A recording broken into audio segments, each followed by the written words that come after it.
पौषपुत्रदा एकादशी व्रत कथा। जय श्री कृष्ण, राधे राधे। आप सभी को पुत्रदा एकादशी की हार्दिक शुभकामनाएं।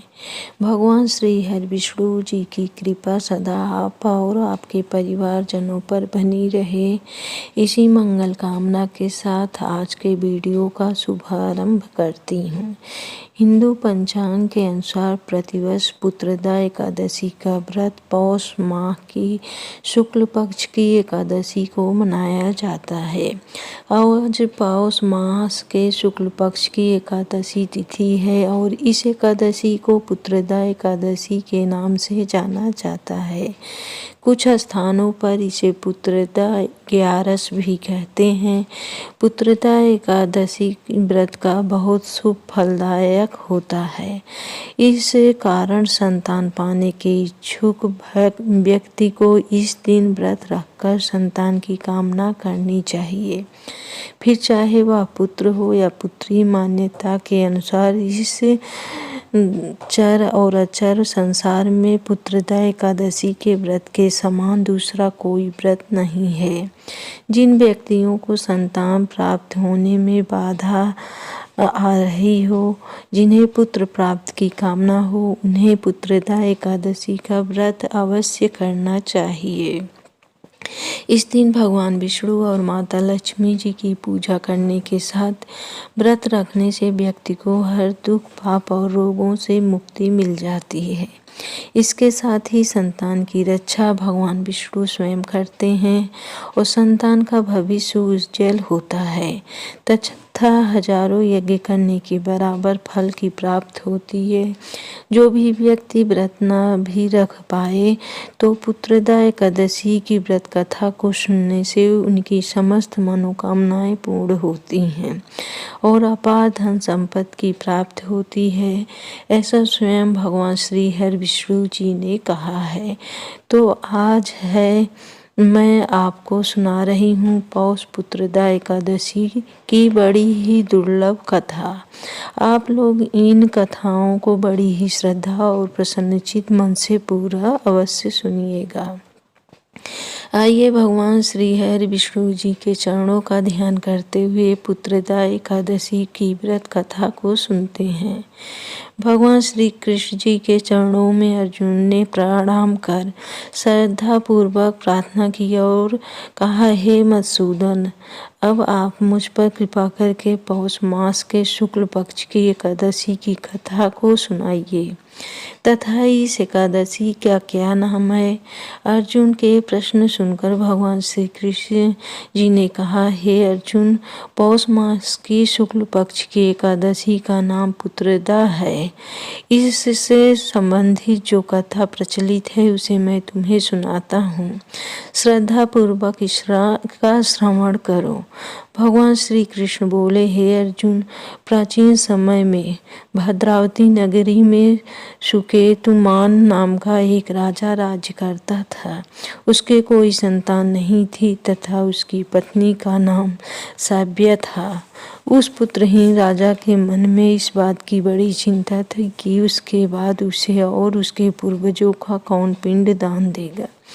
उसके पितृ भी व्यथित हो पिंड लेते थे कि सुकेतुमान के बाद हमें कौन पिंड दान देगा। इधर राजा भी बंधु बांधव, राज्य, हाथी घोड़ा आदि से संतुष्ट नहीं था। उसका एकमात्र कारण था पुत्रहीन होना। बिना पुत्र के पितरों और देवताओं से ऋण नहीं हो सकते। इस तरह राजा रात दिन इसी चिंता में घुला करता था। इस चिंता के कारण एक दिन वह इतना दुखी हो गया कि उसके मन में अपनी शरीर त्याग देने की इच्छा उत्पन्न हो गई। किंतु वह सोचने लगा कि आत्महत्या करना तो महापाप है, अतः उसने इस विचार को मन से निकाल दिया। एक दिन इन्हीं विचारों में डूबा हुआ वह घोड़े पर सवार होकर वन की ओर चल दिया। घोड़े पर सवार राजा वन में पक्षियों और वृक्षों को देखने लगा। उसने वन में देखा कि मृग, बाघ, सिंह, बंदर आदि विचरण कर रहे हैं। हाथी शिशुओं और हथनियों के बीच में विचर रहा है। उस पन में राजा ने देखा कि कहीं तो सियार कर्कश शब्द निकाल रहे हैं और कहीं मोर अपने परिवार के साथ नाच रहे हैं। वन के दृश्यों को देखकर राजा और ज्यादा दुखी हो गया कि उसके पुत्र क्यों नहीं है।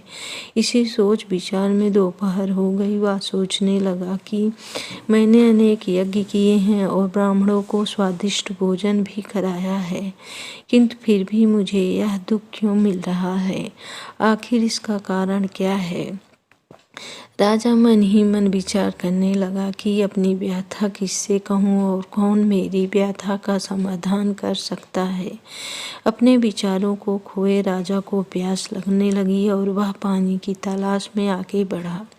कुछ दूर जाने पर उसे एक सरोवर मिला। उस सरोवर में कमल पुष्प खिले हुए थे। सारस, हंस, घड़ियाल आदि जल क्रीड़ा में मग्न थे। सरोवर के चारों तरफ ऋषियों के आश्रम बने हुए थे। अचानक राजा के दाहिने अंग फड़कने लगे।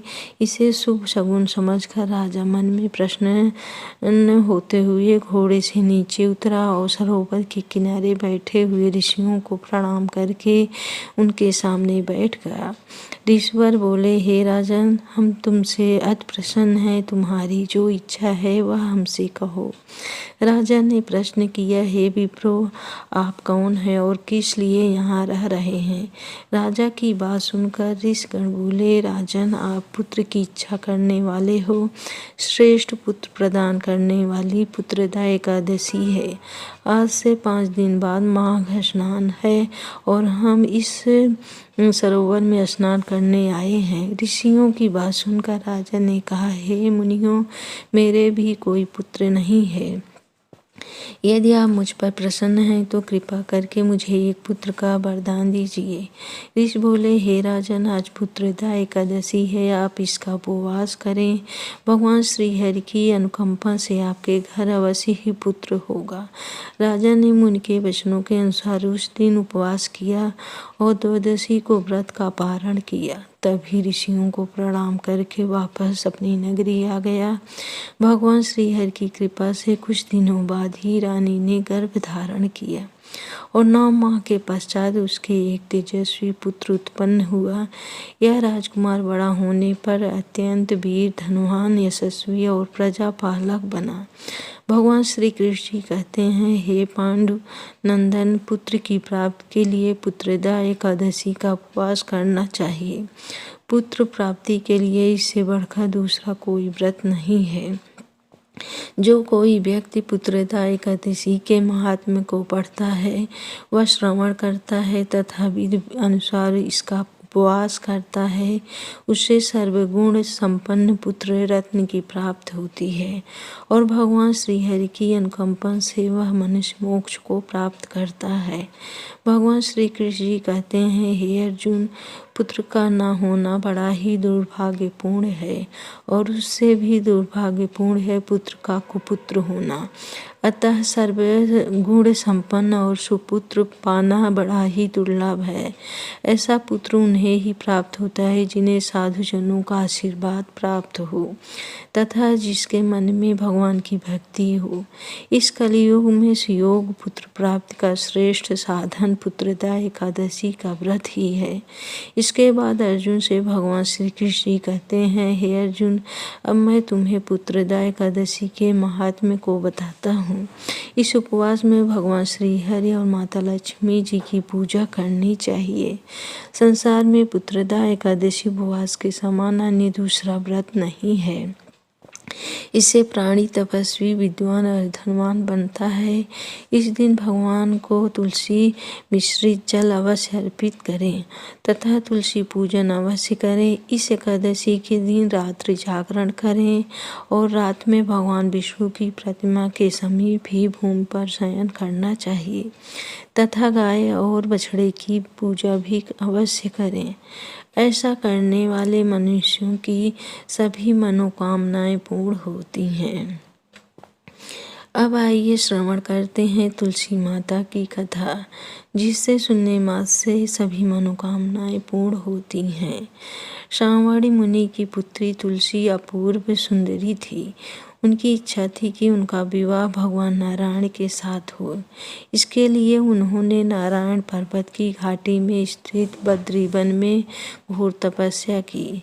दीर्घ काल तक तपस्या करने के उपरांत ब्रह्मा जी ने प्रसन्न होकर दर्शन किया और वर मांगने को कहा। तुलसी जी ने कहा, हे सृष्टिकर्ता ब्रह्मदेव, आप अंतर्यामी है, सबके मन की बात जानते हैं, फिर भी मैं अपनी इच्छा आपसे बताती हूँ। मैं चाहती हूँ कि भगवान श्री नारायण मुझे पति रूप में मिले। ब्रह्मा जी ने कहा, तुम्हारा अभीष्ट तुम्हें अवश्य मिलेगा। अपने पूर्व जन्म में किसी अपराध के कारण तुम्हें श्राप मिला है। इसी प्रकार भगवान श्री नारायण के एक पार्षद को भी दानव कुल में जन्म लेने का श्राप मिला है। दानव कुल में जन्म लेने के बाद भी उसमें नारायण का अंश विद्यमान रहेगा। इसलिए इस जन्म में पूर्व जन्म के पाप के शमन के लिए संपूर्ण नारायण तो नहीं मिलेंगे, लेकिन नारायण के अंश से युक्त दानव कुल जन्म उस शापग्रस्त पार्षद से तुम्हारा विवाह होगा। शाप मुक्त होने पर भगवान श्री नारायण सदा सर्वदा के लिए तुम्हारे पति हो जाएंगे। तुलसी ने ब्रह्मा के ईश्वर को स्वीकार किया, क्योंकि मानव कुल में जन्म होने के कारण उस मायावी भोग को तो भोगना ही था। तुलसी बद्री वन में ही रहने लगी। नारायण का वह पार्षद दानव कुल में जलंधर के नाम से पैदा हुआ था। कुछ दिनों बाद वह भ्रमण करता हुआ बद्री वन में आया। यहाँ तो तुलसी को देखते ही वह उस पर मंत्रमुग्ध हो गया। तुलसी के सामने उसने अपने विवाह का प्रस्ताव रखा। इतने में ही ब्रह्मा जी आ गए और तुलसी से कहा, तुलसी, जलंधर को देखो, कैसा देव वो उसका स्वरूप है। दानव कुल में जन्म लेने के बाद भी लगता है जैसे इसके शरीर में नारायण का वास हो। तुम प्रस्ताव को सहज स्वीकार कर लो। तुलसी को भी लगा कि उसकी तपस्या पूर्ण हुई, उसे इच्छित फल मिला है। जलंधर के साथ उसका गंधर्व विवाह हो गया और वह जलंधर के साथ उसके महल में पत्नी बनकर आ गई। जलंधर ने अपनी परम सुंदरी सती साध्वी पत्नी तुलसी के साथ बहुत दिनों तक राज्य किया। उसने अपने राज्य का इतना विस्तार किया कि देवलोक तक उसके अधिकार में आ गया। स्वर्ग का सुख भोगने वाले देवताओं की दशा भिखारियों जैसी हो गई। जलंधर किसी को कष्ट नहीं देता था, पर अधिकार और राज्य छीन जाने से सारे देवता मिलकर ब्रह्मा, विष्णु और शिव जी की सभा में गए तथा अपनी विपत्ति सुनाई। ब्रह्मा जी ने कहा, तुलसी परम साध्वी है, उसका विवाह जलंधर से मैंने ही कराया था। जलंधर को तब तक नहीं हराया जा सकता, मारा जा सकता, जब तक तुलसी को न छला जाए। भगवान श्री हरि विष्णु जी ने कहा, जलंधर पूर्व जन्म में मेरा पार्षद था। श्राप के कारण उसे दैत्य कुल में जन्म लेना पड़ा। इस जन्म में भी मेरा अंश उसमें व्याप्त है। साथ ही तुलसी के पतिव्रत धर्म में वह अजेय है। फिर देवताओं की सहमति से भगवान शिव ने जलंधर के पास संदेश भेजा कि या तो वह देवताओं को राज्य लौटा दे या फिर उनसे युद्ध करे। जलंधर भगवान शंकर के पास पहुंचा। उसने कहा, देवा अधिदेव, आपके लिए देवताओं का पक्ष लेना उचित नहीं है। राज्य बढ़ाना हर राजा का कर्तव्य है। मैं किसी को दुखी नहीं कर रहा हूँ। देवताओं से कहिए कि वे मेरी प्रजा बनकर रहें। मैं आपका कोई भी अपमान नहीं किया है। हमारा आपका युद्ध शोभा नहीं देता है। अगर आप हार गए तो बड़ी लज्जा की बात होगी। मैं हार गया तो आपकी कीर्ति बहुत अधिक नहीं बढ़ेगी। भगवान शंकर भी हंसने लगे। वे तो सब रहस्य समझते थे। तुलसी और जलंधर के पूर्व जन्म के श्राप की अवधि लगभग पूरी हो चुकी थी। फिर शंकर जी बोले, इसमें कीर्ति और लज्जा की बात नहीं है। तुम देवों को राज्य लौटाकर उन्हें उनके पद पर प्रतिष्ठित होने दो। युद्ध से बचने का यही एक उपाय है। जलंधर ने कहा, मैंने युद्ध के बल से देवलोक जीता है। कोई उसे युद्ध के द्वारा ही वापस ले सकता है। यह मेरा अंतिम उत्तर है। अब मैं जा रहा हूँ। ऐसा कहकर जलंधर चला गया। उसने अपनी पत्नी तुलसी को सारी बातें बताई और कहा, कर्म भोग सब काल सूत्र में बंधा है। जीवन में हर्ष शोक भय सुख दुख मंगल अमंगल काल के अधीन है। हम तो केवल निमित्त हैं। संभव है भगवान शिवदेव का पक्ष लेकर मुझसे युद्ध करें। तुम चिंता मत करना, तुम्हारा सती तेज मेरी रक्षा करेगा। दूसरे दिन भगवान शंकर के नेतृत्व में देवताओं ने युद्ध छेड़ दिया। जलंधर ने भीषण बाणों की वर्षा कर उनका वेग रोका। उसके प्रहार से देवता डगमगाने लगे। उसने दानवी शक्ति का प्रयोग कर मायावी युद्ध आरंभ किया। युद्ध स्थल पर वह किसी को भी दिखाई नहीं देता था। उसके अस्त्र शस्त्र प्रहार कर देवों को घायल कर रहे थे। देवता गणे अपने अस्त्र चलाए तो किस पर चलाए, क्योंकि कोई शत्रु सामने था ही नहीं। कई दिनों तक इस तरह भयंकर युद्ध चला और जलंधर पराजित नहीं हुआ। तब शिव जी ने विष्णु से कहा, विष्णु कुछ तो उपाय करो, अन्यथा मेरा तो सारा यश मिट्टी में मिल जाएगा। विष्णु जी ने सोचा, बल से तो जलंधर को हराया नहीं जा सकता, इसलिए छल का सहारा लेना ही पड़ेगा। उन्होंने तुरंत अपना स्वरूप जलंधर जैसा बनाया और अस्त्र शस्त्र से सुसज्जित हो तुलसी के पास पहुंच गए और बोले, प्रिय मैं युद्ध जीत गया। सारे देवता भगवान शंकर समेत मुझसे हार गए हैं। इस खुशी में आओ मैं तुम्हें अपने अंग से लगा लूं। पति को प्रत्यक्ष खड़ा देख तथा विजय का समाचार सुन वह दौड़कर मायावी जलंधर के गले से लिपट गई। इस प्रकार पति पत्नी दोनों ने आलिंगन को खूब खुशी मनाई। पर पुरुष के साथ इस प्रकार के व्यवहार से उसका सती तेज नष्ट हो गया। उसका सती तेज जो जलंधर की कवच के रूप में रक्षा कर रहा था, वह कवच नष्ट हो गया। जलंधर शक्तिहीन हो गया। यह जानते ही भगवान शंकर ने उस पर अपने त्रिशूल से प्रहार किया। त्रिशूल के लगते ही जलंधर भस्म हो गया। जलंधर के मरने को जानकर भगवान विष्णु अपने असली रूप में आ गए। सामने अपने पति जलंधर के स्थान पर भगवान विष्णु को खड़ा देख तुलसी बहुत विस्मित हुई। उसको पता लग गया कि स्वयं नारायण ने उसके साथ छल किया है। क्रोध में आकर तुलसी जी ने श्राप दिया और भगवान विष्णु से कहने लगी, एक सती स्त्री का सतीत्व भंग करने के अपराध में तुम हृदयहीन पत्थर हो जाओ। विष्णु जी ने तुलसी के श्राप को सिरोधार्य कर कहा, हे देवी, तुम्हारे तथा जलंधर के कल्याण के लिए मुझे ऐसा करना पड़ा। तुम दोनों को श्राप मुक्त करना था। तुम भी अब अपना शरीर त्याग कर तुलसी बिरवा के रूप में जन्म लोगी और मेरी पूजा तुलसी दल से होगी। मैं शालिग्राम पत्थर बनूंगा। मेरे शीश पर तुम आदर से विराजमान होगी। तुम्हारे पद की हड्डियों के चोट से शंख की उत्पत्ति होगी। उस शंख के ध्वनि से देवताओं तथा मेरी पूजा आराधना होगी। जहाँ शंख की ध्वनि होगी वहाँ मंगल मैं विराजमान रहूँगा। तुमने पूर्व जन्म में बद्रीवन में मुझे पाने के लिए बड़ी तपस्या की थी। अब अगले जन्म में मैं नारायण के रूप में बद्रीनाथ वन में स्थापित होऊंगा और मेरी पूजा अर्चना फल फूल से ना होकर तुम्हारी तुलसी दल से होगी।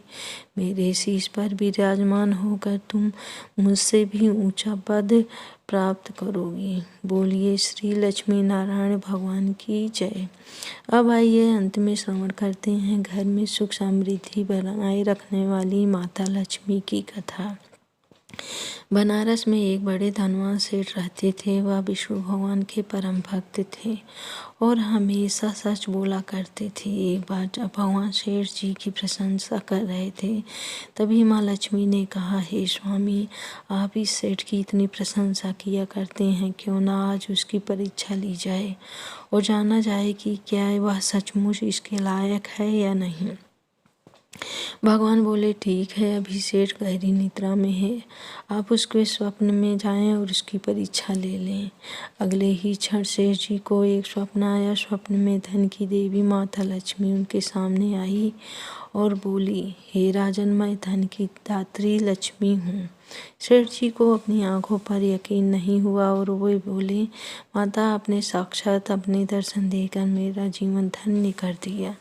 बताइए, मैं आपकी क्या सेवा कर सकता हूँ। देवी लक्ष्मी ने कहा, कुछ नहीं राजन, मैं तो बस इतना बताने आई हूँ कि मेरा स्वभाव चंचल है और वर्षों से तुम्हारे भवन में निवास करते करते मैं ऊब चुकी हूँ, इसलिए यहाँ से जा रही हूँ। सेठ जी बोले, मेरा आपसे निवेदन है कि आप यहीं रहे, किंतु अगर आपको यहाँ से अच्छा नहीं लग रहा है तो मैं भला आपको कैसे रोक सकता हूँ। सेठ ने कहा, हे माँ, आप अपनी इच्छा अनुसार जहाँ चाहें जा सकती हैं। तत्पश्चात देवी लक्ष्मी उसके घर से चली गई। थोड़ी देर बाद माता लक्ष्मी रूप बदलकर पुनः सेठ के स्वप्न में यश के रूप में आई और बोली, सेठ, मुझे पहचान रहे हो कि मैं कौन हूँ। सेठ ने कहा, नहीं महोदय, मैं अपने आपको नहीं पहचाना। यश ने बोला, मैं यश हूँ, मैं तेरी कीर्ति और प्रसिद्धि का कारण हूँ, लेकिन अब मैं तुम्हारे साथ नहीं रहना चाहता क्योंकि माँ लक्ष्मी यहाँ से चली गई हैं, इसलिए मेरा भी यहाँ कोई काम नहीं है। सेठ ने बोला, ठीक है, यदि आप भी जाना चाहते हैं तो वहीं सही। सेठ जी अभी भी स्वप्न में ही थे और उन्होंने देखा कि वह दरिद्र हो गए हैं और धीरे धीरे उनके सारे रिश्तेदार व मित्र सभी उनसे दूर हो गए हैं। यहाँ तक कि जो लोग उनका गुणगान किया करते थे वो भी बुराई करने लगे हैं। कुछ और समय बीतने पर माँ लक्ष्मी धर्म का रूप धारण कर पुनः सेठ के स्वप्न में आई और बोली, हे सेठ, मैं धर्म हूँ। माँ लक्ष्मी और यश के जाने के बाद मैं भी इस दरिद्रता में तुम्हारा साथ नहीं दे सकती, इसलिए मैं जा रहा हूँ। फिर सेठ ने कहा, जैसी आपकी इच्छा। सेठ ने उत्तर दिया और धर्म भी वहाँ से चला गया। कुछ और समय बीत जाने पर माँ लक्ष्मी सत्य के रूप में स्वप्न में प्रकट हुई और बोली, हे सेठ, मैं सत्य हूँ। लक्ष्मी, यश और धर्म के जाने के बाद अब मैं भी यहाँ से जाना चाहता हूँ। ऐसा सुनकर सेठ जी तुरंत सत्य के पांव पकड़ लिए और बोले, महाराज, मैं आपको नहीं जाने दूंगा।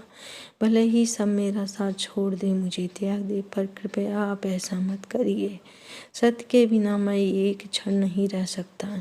यदि आप चले जाएंगे तो मैं तत्काल ही अपने प्राण त्याग दूंगा। सेठ की ऐसी बातें सुनकर सत्य ने कहा कि लेकिन तुमने तो बाकी तीनों को बड़ी आसानी से जाने दिया, उन्हें क्यों नहीं रोका।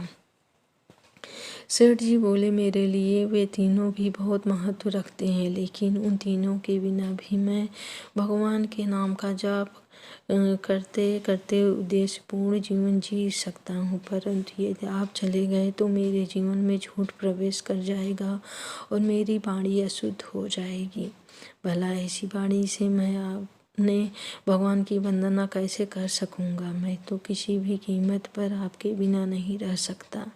सेठ जी का उत्तर सुन सत्यव्रत प्रसन्न हो गया और उसने कहा, तुम्हारी अटूट भक्ति ने मुझे यहाँ रुकने पर विवश कर दिया और अब मैं यहाँ से कहीं नहीं जाऊँगा। ऐसा कहते हुए सत्य अंतर ध्यान हो गया। सेठ जी अभी भी निद्रा में ही थे। थोड़ी देर बाद स्वप्न में धर्म वापस आया और बोला, मैं अब तुम्हारे पास ही रहूँगा क्योंकि यहाँ सत्य का निवास है।